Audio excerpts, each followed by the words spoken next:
Northeastern Hill University Vice-Chancellor Professor P.S. Shukla appointed 2 pro-Vice-Chancellors for the Shillong and Tura campuses effective from November 13. Professor S.M. Sungo from the Department of Education will oversee the Shillong campus, while Professor Femiline K. Marak from the Department of Garo will assume the role of the Tura campus. The appointments have sparked a strong opposition from both students and faculty.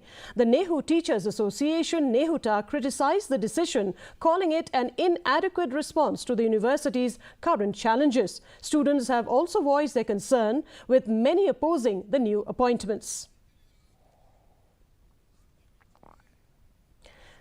I think this appointment should be thrown to the dustbin. First thing, the notification itself is wrong. This notification comes from an AR planning. Who is sitting where we don't know, because this is supposed to come from the establishment, if at all it has to come. Secondly, this is almost like a mockery of the whole situation. And this Vice-Chancellor is still playing his dirty trick. The only thing is, these 2 respectable professors that we have, one from Tura, one from Shillong, Professor Sungo, and of course, Professor Marak, I guess they will not play puppet in the hand of this Vice-Chancellor, because if you become a pawn, if you become a tool misusing to achieve your nefarious design, I believe that they will not take. I don't know how the name came out, whether they agree to it, that I don't know. But I believe that nobody should agree to these kind of appointment, because he have to go. That is the demand of the students.